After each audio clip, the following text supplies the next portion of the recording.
મંગલાચરણ ચિંતા સંતાન હંતારો યત્પાદાંબુજરે નમઃ શ્રીયાનંદાન નિજાચાર્યાન પ્રણમામિ મુહુર્મુહુઃ યદનુગ્રહતો જંતુ સર્વદુઃખાતિગો ભવેत् તમહં સર્વદા વંદે શ્રીમદ્વલ્લભનંદનम् અજ્ઞાનતિમિરાન્ધસ્ય જ્ઞાનાંજનશલાકયા ચક્ષુરુન્મીલિतं येन તસ્मै શ્રીગુરવે નમઃ નમામિ હૃદયે શેષે લીલાક્ષીરાબ્ધિસાયણં લક્ષ્મી સહસ્રલીલાભિષેવ્યમાनं કલાનિધિં ચતુર્ભિશ્ય ત્રિભિષ્ટતા ષડ્ભીર્વિરાજતે યોऽસौ પંચધારધયે મમ। प्रणाम जी जी। हाँ रुचि નરસિંહ અવતાર જ્યારે હિરણ્યકશ્યપના મોટા ભાઈ હિરણ્યાક્ષને એના મોટા ભાઈએ માર્યો। વિષ્ણુજીએ એના મોટા ભાઈને માર્યો હિરણ્યકશ્યપના। ત્યારે હિરણ્યકશ્યપે કીધું કે હવે હું વિષ્ણુજીને પરાજિત કરીશ જ। ત્યારે એને તપસ્યા કરી અને જ્યારે તપસ્યા કરતા હતા ત્યારે ઇન્દ્ર એમની પત્નીને લઈ ગયા। ત્યારે નારદજીએ ઇન્દ્રદેવથી એમને બચાવ્યો અને ત્યાં જ એમનો પુત્ર છે એનું નામ પ્રહલાદ હતો અને એમને રોજ ઠાકોરજીની વાર્તા સંભળાવતા। એટલે નારદજીના સંગથી પ્રહલાદજી વિષ્ણુજીના જ ભક્ત બની ગયા। ત્યારે અને ત્યાં હિરણ્યકશ્યપુએ બ્રહ્માજીથી વરદાન લીધો કે હું ના ધરતી ઉપર મરું, ના હવામાં, ના સવારે મળું, ના રાત્રે, હું ના અસ્ત્રથી મળું કે શસ્ત્રથી। મને કોઈ દેવતા મારી શકે ના અસુર, મને ના પ્રાણી મારી શકે ને મનુષ્ય। એવી રીતે એ વરદાન માંગ્યા। ત્યારે પછી વરદાન માંગ્યા પછી શું થયું? બ્રહ્માજી આપી દીધો વરદાન? જી જી જી પછી બ્રહ્માજી આપી દીધો અને પછી હિરણ્યકશ્યપ ધરતી ઉપર રાજ કર્યો। ઇન્દ્ર સ્વર્ગ ઉપર પોતાનો અધિકાર જમાવ્યો અને એને બધાને કીધા કે હું તમારા ભગવાન છું। અને એમને પ્રહલાદને બી એમ કેટલી વાર કીધો કે હું તારા ભગવાન છું, વિષ્ણુ નહીં, એમ કેટલી વાર કીધો। પણ પ્રહલાદજી તો ઠાકોરજીના ભક્ત હતા તો એમને પેલા તો એમને જેલમાં નાખ્યો હિરણ્યકશ્યપુએ। એના પછી એને ઝેર આપ્યો દૂધમાં મિલાવીને, તો એ ઠાકોરજીનું નામ લઈને પી ગયા। તો એ પીધો તો ત્યારે એમને ઝેર આખો ચડી ગયો। તો ત્યારે ઠાકોર એમને શિવજી આવ્યા અને એમનો બધો ઝેર પી લીધો, પી લીધો। એના પછી એમને ત્યારે એમની દેહ મળી ગઈ અને એમને પોતાની બેનને બોલાવ્યો હોલિકાને। તો હોલિકા અને વરદાન હતો કે હું બળીશ નહીં, તો હોલિકાને બળવાનું વરદાન હતો અને એને પોતાની સાથે બેસાડી પ્રહલાદને અને બાળ્યો। તો એમાં ઠાકોરજીની કૃપાથી હોલિકા બળી ગઈ અને પ્રહલાદ બચી ગયા। અને તો પછી હિરણ્યકશ્યપે પ્રહલાદને પૂછ્યું તારો ભગવાન ક્યાં છે?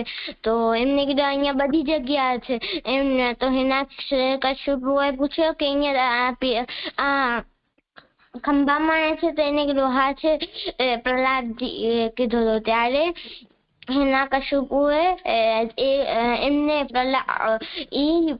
ખંભાને તોડ્યો તો એના અંદરથી નરસિંહ અવતાર નીકળ્યો, પ્રગટ થયા। ઈ ત્યારે પ્રગટ થયા અને એમને હિરણાક્ષને માર્યો, હિરણ્યકશ્યપુએ માર્યો અને એમને સાંજે માર્યો હવામાં, એટલે એમને ગોદમાં બેસાડીને માર્યો અને એમને એના શસ્ત્રથી માર્યો, પોતાના નાખૂનથી માર્યો અને એમને ઈ નરસિંહ અવતાર ઉપરથી આખા શેરનો રૂપ અને નીચેથી એ મનુષ્યને લઈ એમને મારી શક્યા. આમાંથી શીખ મળે છે કે આપણે ઠાકોરજી સારો સંગ કરવો જોઈએ અને આપણે ઠાકોરજી હર મુશ્કેલથી બચાવશે જ. બહુ સારું. આમાં શબ્દ છે અવતાર. અવતાર એટલે કે ઠાકોરજી પોતાના લોકમાંથી ભૂતલ ઉપર કોઈ બી રૂપે પ્રકટ થવું એને અવતાર કહેવાય. શાબાશ. થઈ ગયું. ધન્યવાદ. પ્રણામ જીજી.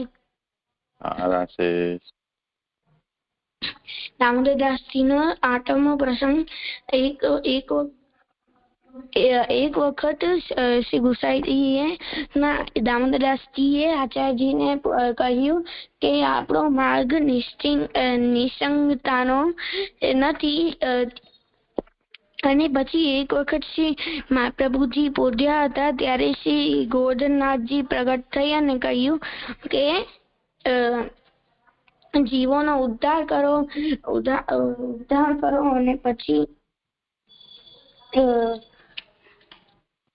અને પછી સિદ્ધાંત દ્રશ્યનો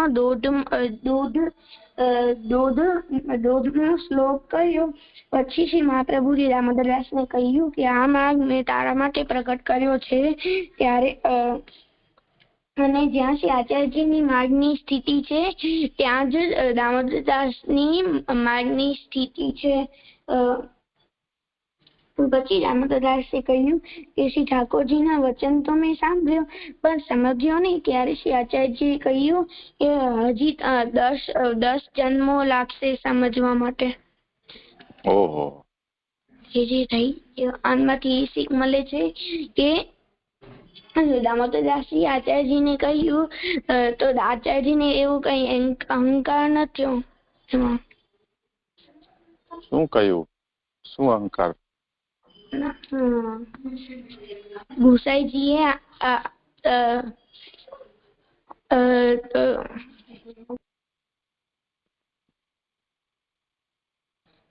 જે ગુસાઈજી ગુરુ હતા તો પણ એમને કીધું એટલે ત્યારે આચાર્યજીને કોઈ અહંકાર નથી. કઈ ગોટાળો તો થાય છે રાસે.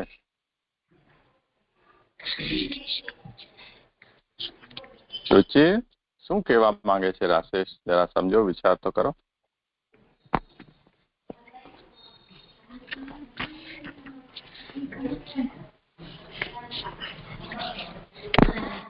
જીજી મને શીખ યાદ આવી. આમાંથી શીખ હતી કે દામોદરદાસજી તો ઠાકોરજી નજીકના એટલા સેવક હતા કે તેમને આચાર્યજીએ એમના માટે માર્ગ પ્રગટ કર્યો. અચ્છા, બહુ સારું. તો નહીં પેલા હતી એ શીખ, એનું શું કરવાનું? એ આપણે શીખવાની કે નહીં શીખવાની? જે ઈ શીખ એવી રીતે હતી કે મહાપ્રભુજીએ દામોદરદાસ હસાઈજી એમના પેલા વૈષ્ણવ હતા જેમને એમને બ્રહ્મ સંબંધ અને એ બધું શીખવાડ્યું હતું. અચ્છા. તો અહંકાર વાળું તો આપણે હવે ભૂસી નાખવાનું ને, એ યાદ નહીં રાખવાનું ને શીખ. જી ભલે તો સારું. નહીં તો પાછું મને યાદ રહી જાય તો આપણે પછી ઊંધું થઈ જાય ને. વિજ્ઞાનમાંથી શબ્દ છે આચાર્યજી એટલે શાસ્ત્રને વાંચે, પોતાના જીવનમાં લે અને પોતાના શિષ્યોને શીખાડે તેને આચાર્યજી કહેવાય. અને દીદી મને આમાંથી પ્રશ્ન છે, નિસંગતા એટલે? એ ક્યાં આવ્યું આમાં? જે પેલી ત્યારે દામોદરદાસજી કહ્યું કે દામોદરદાસજી આચાર્યજીને કહ્યું કે આપણો માર્ગ નિસંગતતાનો નથી. અચ્છા, એ ગુસાઈજીને કહ્યું એમ? જે ગુસાઈજીને કહ્યું. હા, નિસંગતાનો નથી.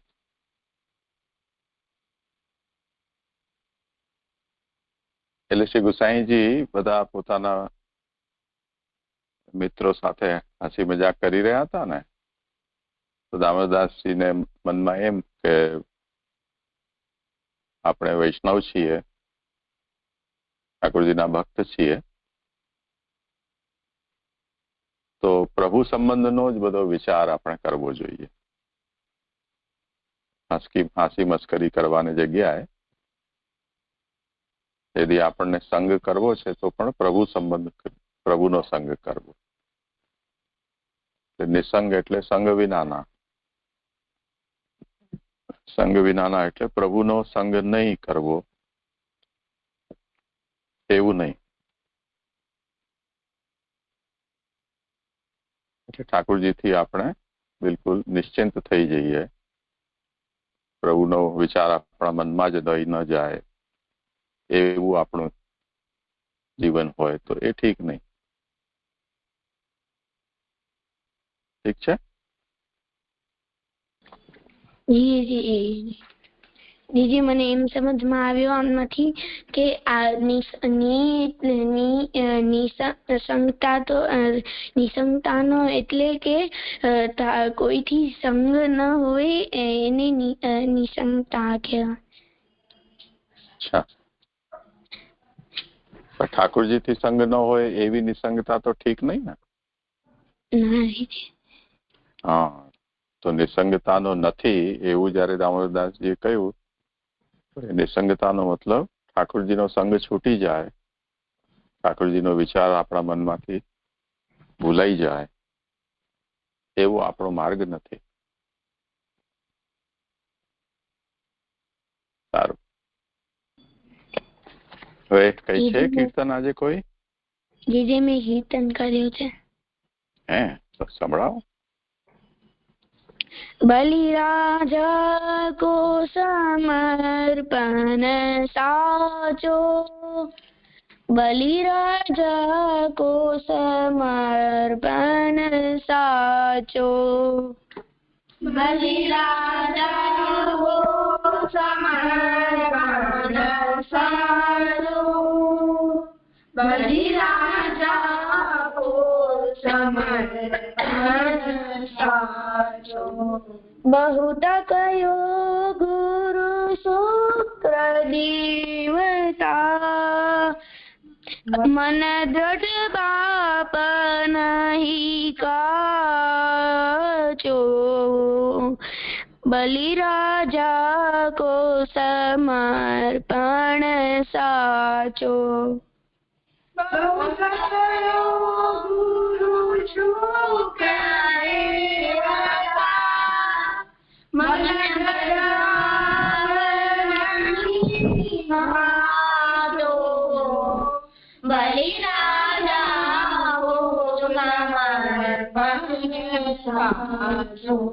यज्ञ करत जाके कारण, सो प्रभु आपन जाच्यो. यज्ञ करत जाके कारण, सो प्रभु आपन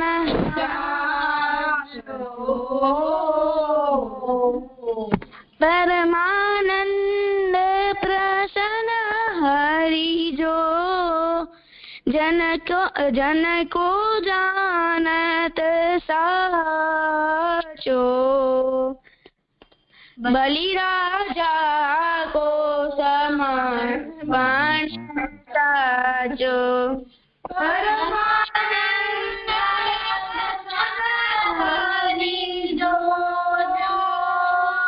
जन को जानत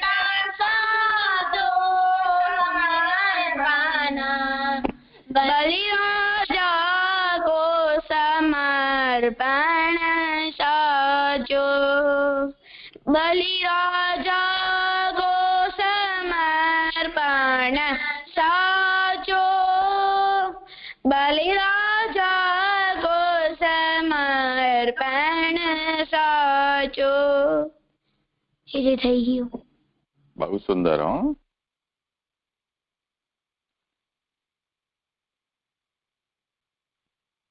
ચલો હવે તમે જાઓ ભલે રમવા. હો ભક્તિ. જી છે. હા ચાલો બેટા. જી છે. કાલના અધ્યયન આવર્તન કરું. હા ધીરે ધીરે કરજે. જી છે. એટલે કાલે આ ગ્રંથનો જે પૂર્વાપર ગ્રંથ સાથે સંબંધ હતો કે આનો સંબંધ આ ગ્રંથનો સંન્યાસ નિર્ણયનો એ ભક્તિવર્ધિની સાથે છે. તો ભક્તિની વૃદ્ધિ કરાવવા અલગ અલગ જે અધિકારી છે ભક્તિવર્ધિનીમાં સમજાવવામાં આવ્યા છે. તો જે ભગવત સેવા કરી રહ્યો છે, જેને ઘરમાં અનુકૂળ સ્થિતિમાં અનુકૂળ વાતાવરણમાં રહે છે અને એને ઘરમાં સેવા પણ કરી રહ્યો છે, તો એવા વ્યક્તિને ત્યાગ કરવાની આવશ્યકતા નથી. જેનાથી ભગવત સેવા નથી થઈ રહી અને ભગવાન વિના પણ નથી રહેવાતો, જે સંસારમાં રહે છે તે જ સંસાર તેને પ્રભુના વિરહનો અનુભવ કરાવવામાં પ્રતિબંધક થઈ રહ્યો છે. એવું કરતા ભગવત વિરહ એટલી તીવ્ર થઈ જાય કે એનાથી પ્રતિબંધક ઘરમાં રહેવું શક્ય ન રહી જાય અને ઘર છૂટી જાય. તો તે સ્થિતિમાં તે ત્યાગી એ ભક્તિમાર્ગીય ત્યાગી અથવા ભક્તિમાર્ગીય સંન્યાસી કહેવાય છે. એટલે કે તો પછી એને પ્રશ્ન થશે કે કેવી અવસ્થામાં કેવી રીતે ત્યાગ કરી શકે છે, ત્યાગ કર્યા બાદ કેવી અવસ્થામાં એને રહેવાનું હશે, એનું બધાનું માર્ગદર્શન શ્રી આચાર્યજીએ આ ગ્રંથમાં આપ્યું છે.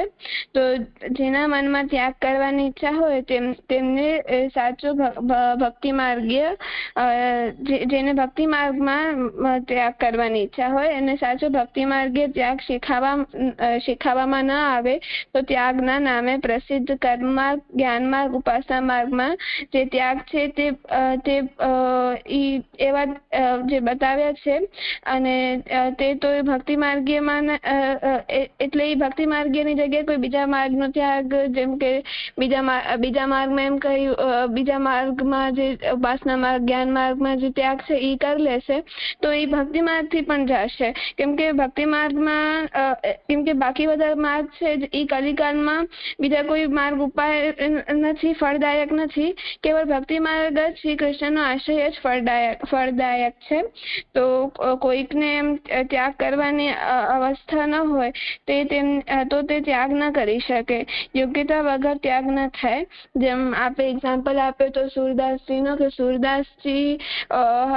સુરદાસજી ને ઘરમાં પ્રતિબંધક લાગતો તો એમણે ઘર મૂકી દીધું, પણ એમની હજી યોગ્યતા નથી તો એ એક સંસારમાંથી નીકળ્યા એ તો ઠીક, પણ પછી બીજી જગ્યાએ ગયા તો ત્યાં એમની પ્રસિદ્ધિ થઈ, એમના માટે આશ્રમ બન્યા અને વગેરે થયું, તો ત્યાં પાછા સંસારમાં આવી ગયા. તો એક સંસારમાંથી નીકળીને પાછા બીજા સંસારમાં આવી ગયા. તો એવી રીતે આને આપણે સમજીએ તો જેની યોગ્યતા નથી તો એને ત્યાગ ના કરવો જોઈએ. તો સંન્યાસ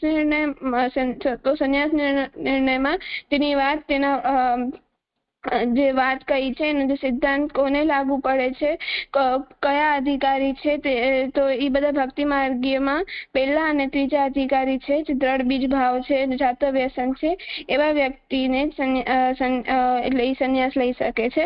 તો સંન્યાસ લીધા પછી શું કરવું એવા પ્રશ્નો અહીંયા આ ગ્રંથમાં એના ઉત્તર આપણે મળી શકે છે. એના પછી જોયું હતું કે સંન્યાસ જે શબ્દ છે એનો મતલબ શું થાય છે. તો સંન્યાસમાં બે શબ્દ છે, સમ પ્લસ ન્યાસ.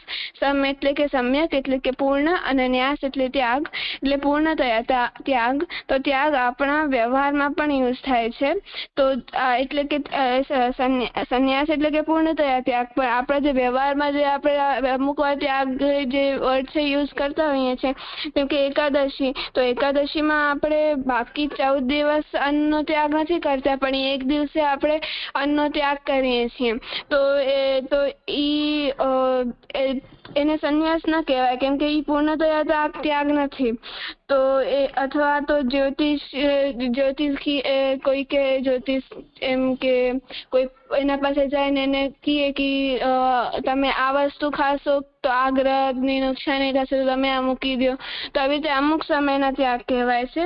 તો જે નાના મોટા ત્યાગ અમુક સમય પૂરતા અમુક માત્રામાં જે કરાય છે તેને સંન્યાસ નથી કહેવાતા.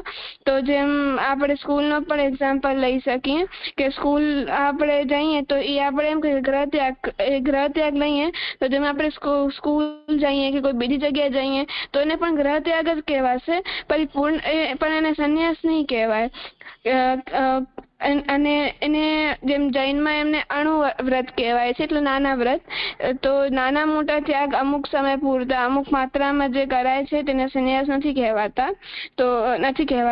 તો જેમ ભક્તિવર્ધિનીમાં આપણે જોયું છે વ્યસન જેને થયું છે એના માટે પણ ઘરમાં સતત રહેવું એના વ્યસન ભાવનાનું નાશ કરનારું થઈ શકે છે.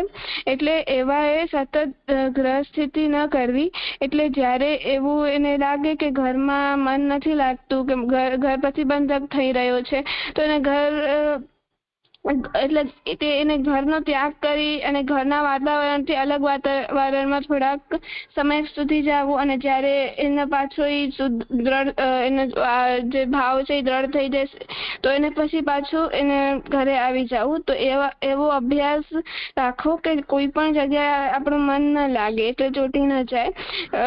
નકા તો જેમ આપણે એક્ઝામ્પલ આપ્યું તો પિંજરામાં રહેનાર જે પક્ષી કે જાનવર, તો એવી હાલત થઈ જશે કે એમને સ્વતંત્રતાનો ઊંધો મતલબ લાગશે કે બહારે જવું તો બહારે જવું એ એમના માટે પ્રતિબંધક થશે, અને ઘરમાં રહેવું એમને ઘરમાં આસ્થા થઈ જશે, એના માટે સ્વતંત્રતા થશે. તો એનો ઊંધો મતલબ થઈ જશે. તો એવી રીતે અહીંયાને સમજવું. તો એક સ્થાનથી બીજે સ્થાન હાલ્યા જવું એ ત્યાગ નથી, એટલે એને માહોલનો ત્યાગ કહી શકાય. તો જે આપણે એક્ઝામ્પલ આપ્યું હતું કે જે છોકરીની વિદાય અને સ્કૂલ, એવી રીતે બે એક્ઝામ્પલ આપ્યું હતું કે છોકરી સ્કૂલ જાય તો એ ગ્રહ ત્યાગ કહેવાશે, તો નાનો મોટો ત્યાગ કહેવાશે. અને જે વિદાય એટલે કે એક ઘરને મૂકીને બીજા ઘરમાં આવી જશે અને ગોત્ર ને વગેરે બધું ચેન્જ થઈ જશે. તો એવી રીતે સંન્યાસ છે એ મોટા લેવલનો ત્યાગ છે.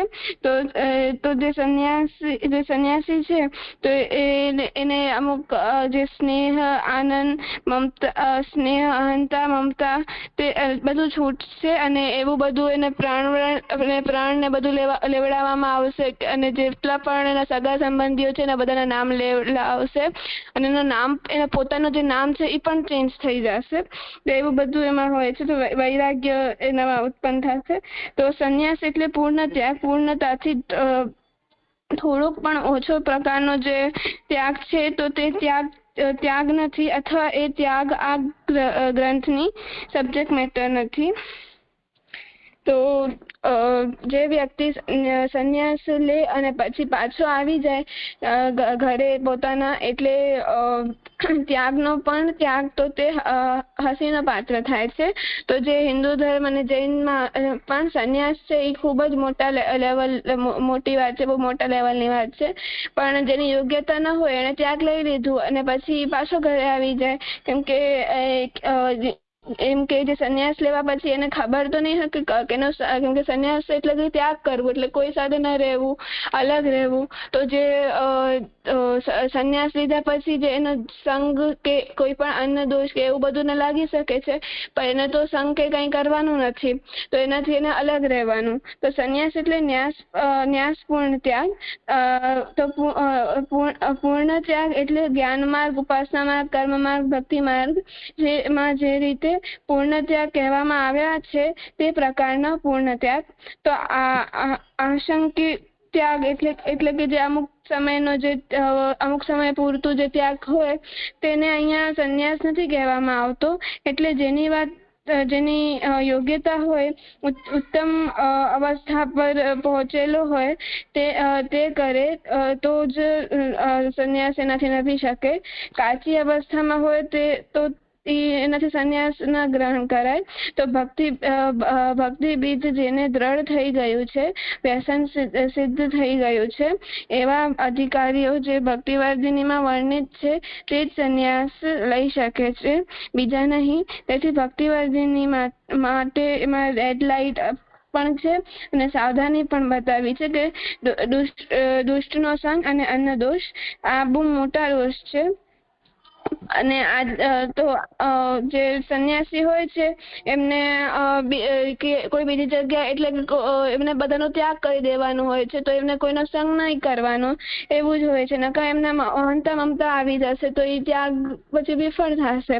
અને હમણાંના સમયમાં જે સંન્યાસ આશ્રમ બની ગયા છે તો સંન્યાસના નામે પાખંડ થઈ ગયું છે.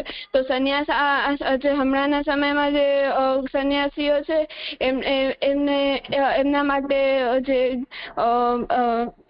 એમને અલગ અલગ જગ્યાએ ભટકવું ન પડે ને બધું ન થાય એના માટે સંન્યાસ આશ્રમ કરાવવામાં આવી ગયું છે. અને સંન્યાસ એટલે કે એ સંન્યાસનો મતલબ તો થાય કે પૂર્ણતયા ત્યાગ કરો.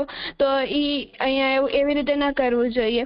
તો અગર આવી રીતે સંન્યાસ આશ્રમમાં રહીને એટલા મોટા ભવનમાં રહેવાનું એટલે કે એક સંસારમાંથી બીજા સંસારમાં પાછું આવી જવાનું. તો એનો મતલબ સંન્યાસ લેવું ગ્રહણ એને કરી લીધું એવું નહીં કહેવાય. જે મને એવું સમજાયું હતું. હા, બહુ સરસ. કઈ પૂછવાનું છે કે કેવું છે?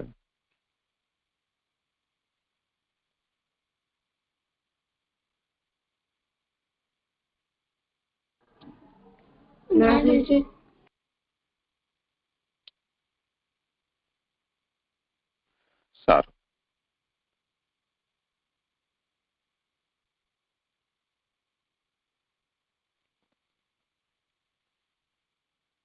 હવે આનો ઐતિહાસિક પક્ષ છે એ લઈ લો.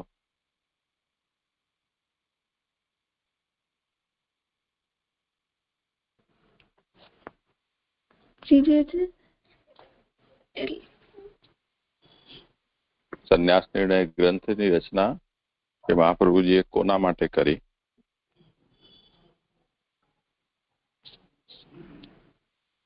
વાર્તામાંથી જે નથી ખબર.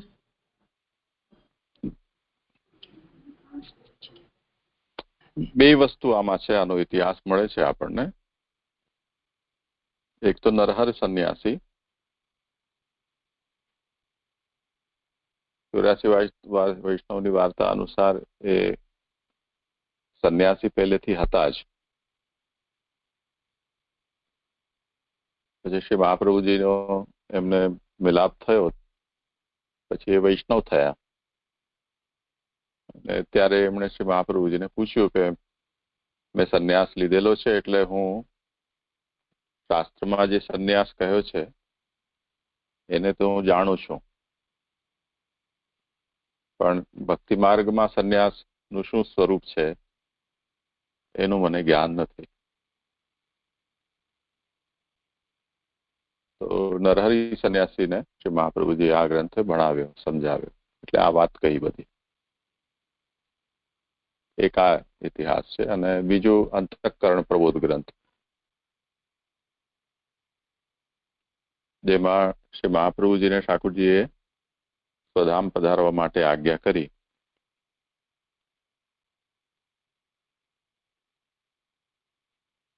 તો જુદા જુદા સમયે શ્રી મહાપ્રભુજીને આજ્ઞા થયેલી હતી. સૌથી પ્રથમ આજ્ઞા શ્રી મહાપ્રભુજીને સ્વધામમાં ભગવાને કરી હતી, ભૂતલ ઉપર પ્રકટ થવા માટે કે આટલા આટલા કાર્યો આપણે કરવાના છે. એટલે શ્રી મહાપ્રભુજી પ્રકટ થયા. પ્રકટ થયા પછી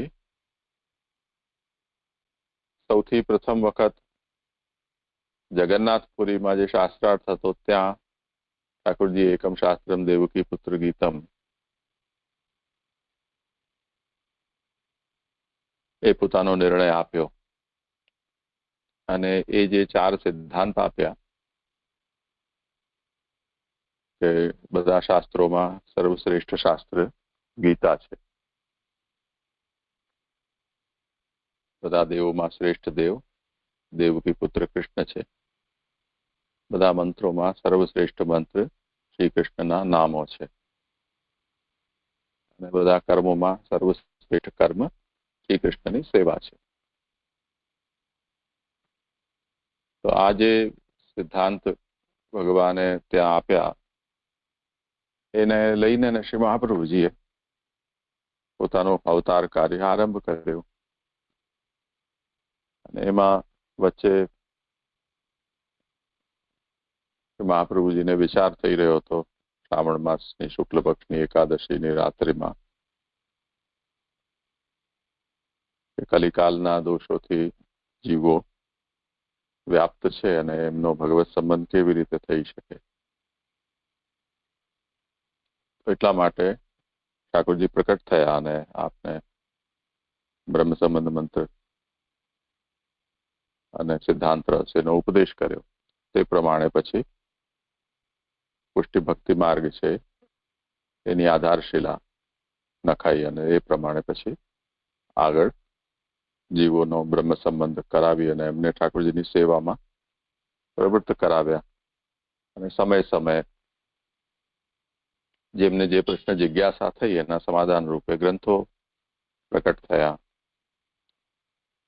અને પ્રથમ જે ભગવદ આજ્ઞા થઈ હતી સ્વધામમાં તે અનુસાર ભાગવતના ગૂઢાર્થને પ્રકટ કરવાનું હતું એટલે એ કાર્ય પણ ચાલતું હતું. એવું કરતા કરતા જયારે વચ્ચે ઠાકોરજીએ એમાં આજ્ઞા કરી કે હવે આપ ભૂતલ પરથી ફરી પાછા સ્વધામમાં પધારો, તો ત્યાં સુધી ભાગવતની વ્યાખ્યા સુબોધનીનું લેખન પૂરું થયું ન હતું. ત્રીજા સ્કંદ સુધીનું શ્રી મહાપ્રભુજીએ લેખન કર્યું. તે પછી સ્વધામ પધારવાની આજ્ઞા થઈ.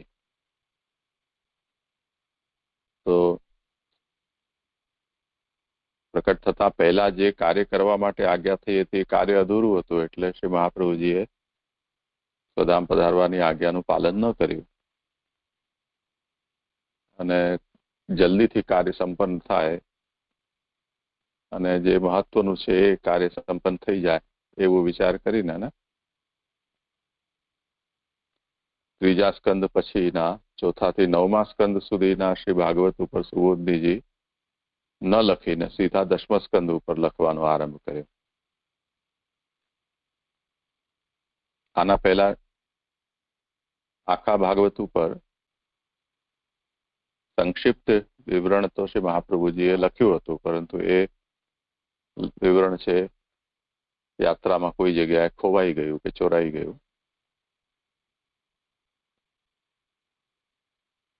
એટલે શ્રી મહાપ્રભુજી પછી વિસ્તૃત વ્યાખ્યાન શરૂ કર્યું. તે પછી ફરીથી ઠાકોરજીએ આજ્ઞા કરી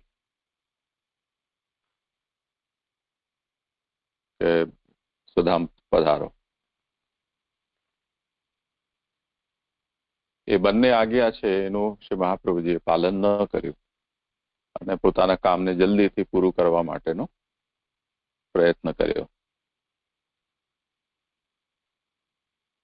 તે પછી ત્રીજી આજ્ઞા થઈ.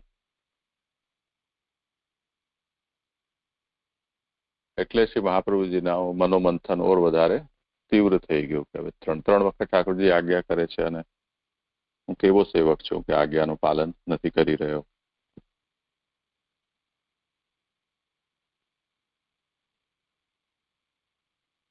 જેમ જેના વિવાહ થઈ ગયા છે અને હવે ઘર ગૃહસ્થી સંભાળી શકે એવી છે કન્યા, એને એનો પિતા મારી દીકરી તો નાની છે એમ કહીને એને જો સાસરે ન મોકલે તો પછી જેના સાથે એને પરણાવી છે એ પછી વધારે વાટ ન જુએ, એનો ત્યાગ કરી દે. એવી રીતે મહાપ્રભુજી પોતાના વિષયમાં એમ વિચાર્યું કે ત્રણ વખત ઠાકોરજી આજ્ઞા કરે છે અને હું પાલન નથી કરી રહ્યો તો સ્વામિદ્રોહ કહેવાય. હું તો ઠાકોરજીનો સેવક માત્ર છું, જેનું કાર્ય સ્વામીની આજ્ઞાનું પાલન કરવું એ જ છે, બીજું કંઈ જ નહીં.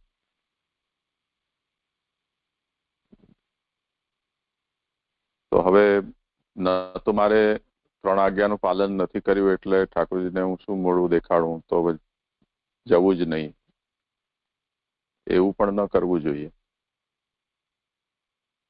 અને હું જઈશ તો ઠાકોરજી ગુસ્સે થઈને મને કાઢી મૂકશે કે અપમાનિત કરશે કે સજા કરશે, એ બહુ ખોટો ભય પણ રાખવો નહીં, કેમ કે ઠાકોરજી કોઈ લૌકિક સ્વામી જેવા નથી કે જે આવું વ્યવહાર કરે. એટલે આ ઠાકોરજીએ જે આજ્ઞા કરી છે એનું પાલન જ કરવું જોઈએ, એવો નિર્ણય શ્રી મહાપ્રભુજીએ કર્યો. હવે સૌથી મોટો પ્રશ્ન એ છે કે ઠાકોરજીની આજ્ઞાનું પાલન કેવી રીતે કરવું, એટલે સ્વધામ કેવી રીતે તારવું. સદેહ તો જવું શક્ય નથી, એટલે લોકમાં જેવી રીતે જન્મ થાય છે તેવી રીતે લોકમાંથી પાછા જો જવું હોય તો એ પણ લોકની પ્રણાલીને અનુસરવું પડે. તો એવી કેટલી પ્રણાલી છે લોકના ત્યાગની.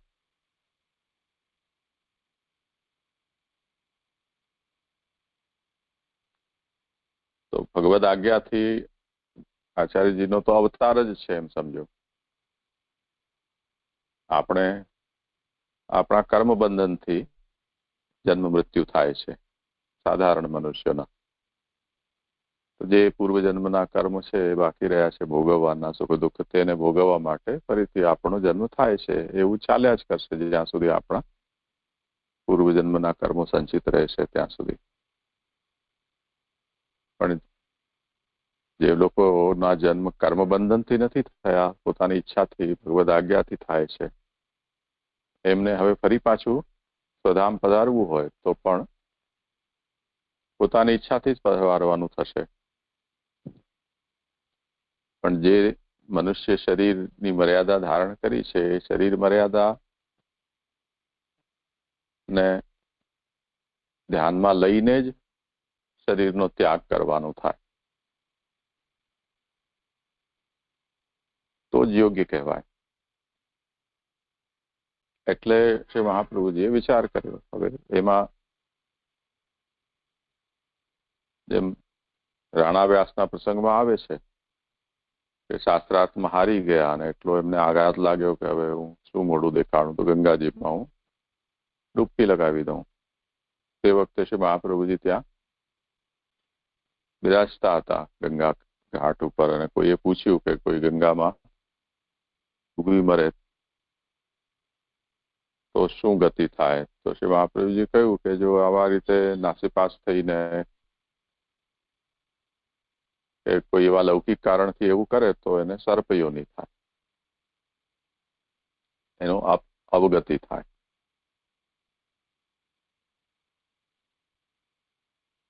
તો એ રીતે લૌકિક રીતે તો ત્યાગ કરી ન શકાય શરીરનો, તો બીજી કઈ રીતે થઈ શકે. બીજો ઉપાય શાસ્ત્રમાં બતાવેલો છે. શાસ્ત્રમાં વાત બતાવેલી છે કે બ્રાહ્મણ સંન્યાસ ગ્રહણ કરે એના માટે એની સંન્યાસના જે નિયમો છે એને દેવ ઋણ, ઋષિ ઋણ અને પિતૃનું ઋણ ચૂકતે કરી દીધું હોય તો પછી એ સંન્યાસ ગ્રહણ કરી શકે, અને એમાં પરિવારની સંમતિ પણ હોવી જોઈએ.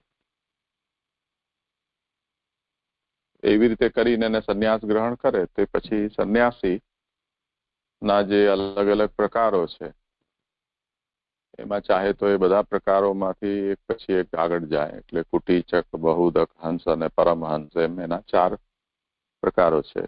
તો તે રીતે, અને જો સમર્થ હોય તો સીધો પરમહંસ સંન્યાસ લઈ લે, એટલે ચતુર્થ કક્ષાનો. તે પછી અન્નજલનો ત્યાગ કરીને ચાહે તો પોતાનો દેહ છોડી શકે. તો એવું કરવાથી એને આત્મહત્યાનો પાપ ન લાગે અને એને મોક્ષ થાય. એવો એક સંન્યાસનો પ્રકાર શાસ્ત્રમાં પ્રસિદ્ધ છે.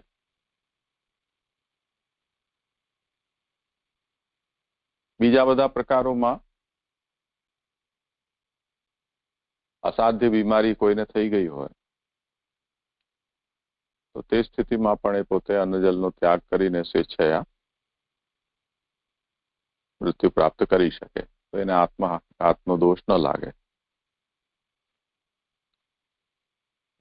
યુદ્ધમાં સામી છાતીએ લડતા લડતા કોઈ વીરગતિને પ્રાપ્ત થાય તો એ પણ એક પ્રકાર છે.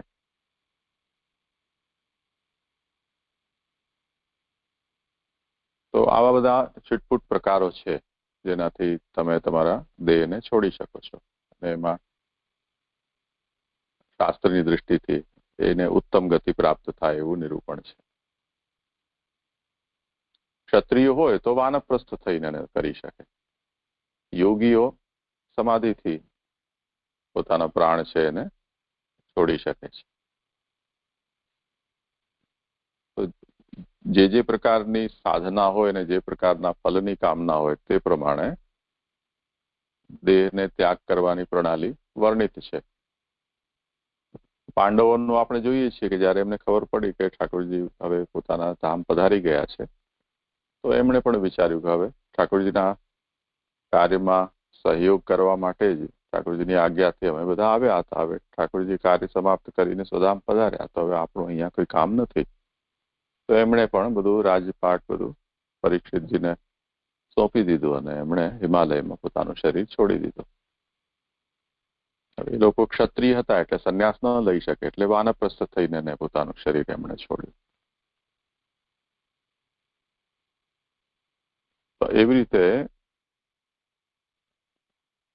ઠાકોરજીની આજ્ઞા થઈ ગઈ પણ હવે એનું પાલન કેવી રીતે કરવું એ એક જટિલ પ્રશ્ન હતો શ્રી મહાપ્રભુજી સામે. બીજી તરફ શ્રી મહાપ્રભુજી ભક્તિ માર્ગના આચાર્ય છે મુખ્ય રૂપથી.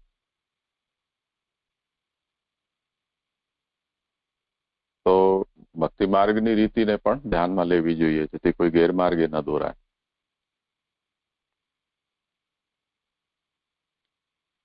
એટલે એક રસ્તો છેલ્લો બાકી સંન્યાસનો જ છે કે જેના દ્વારા તમે તમારા શરીરને છોડી શકો.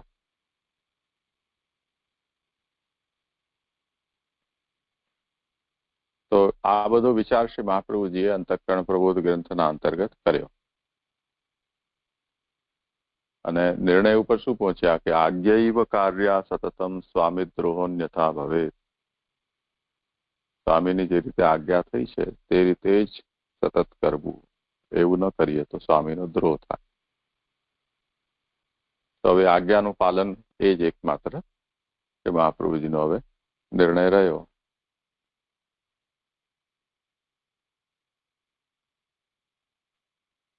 એટલે શ્રી મહાપ્રભુજીએ પછી જે અત્યારે આપણે વર્ણન જોયું તે રીતે કર્મમાર્ગીય સંન્યાસ લીધો અને તે પછી પરમહંસ સંન્યાસી બની અને અન્નજલનો ત્યાગ કરીને શ્રી મહાપ્રભુજીએ પોતાનો પ્રાકૃત દેહનો ત્યાગ કરીને સ્વધામ પધાર્યા. હવે આ જે કર્યું એનાથી પણ કોઈ ભક્તિ માર્ગી મહાપ્રભુજીનું અનુકરણ ન કરી બેસે અથવા મહાપ્રભુજીને કર્મ માર્ગી સંન્યાસ લઈ શકાય એવો મહાપ્રભુજીનો મત છે એવું ન સમજી બેસે. તો એના માટે પણ જરૂરી હતું કે શ્રી મહાપ્રભુજી કોઈ લખે. તો આ બધી વસ્તુઓનો વિચાર કરીને અને આ સંન્યાસ નિર્ણય ગ્રંથ શ્રી મહાપ્રભુજીએ રચ્યો. એમાં આ બધા વાતનો નિર્ણય આવી જાય છે કે અગર કોઈ ભક્ત છે એટલે ભક્તિ માર્ગી છે, બીજ ભાવ દ્રઢ થઈ ગયો છે, વ્યસન પર્યંત ભાવ ભક્તિ વધી ગઈ છે, હવે ઘરમાં રહેવું એના માટે શક્ય નથી.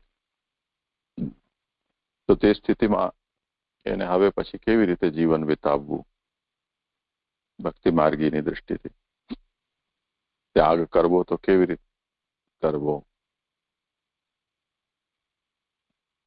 ત્યાગ સંન્યાસમાં, કર્મ માર્ગમાં અને જ્ઞાન માર્ગમાં પણ શાસ્ત્રમાં વર્ણવેલો છે. તો ભક્તિ માર્ગી એક પ્રકારનો સંન્યાસ લઈ શકે, જેવી રીતે શ્રી મહાપ્રભુજીએ સંન્યાસ ગ્રહણ કરીને સ્વધામ પધાર્યા. તો આ બધા પ્રશ્નો અને મુદ્દાઓ છે એને ધ્યાનમાં લઈને શ્રી મહાપ્રભુજીએ આ નિર્ણય આપ્યો સંન્યાસ નિર્ણય ગ્રંથના રૂપમાં. સમજાયું ભક્તિ? જી જી છે.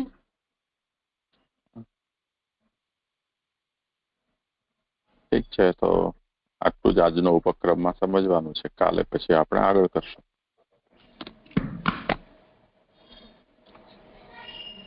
જી જી છે. જી જી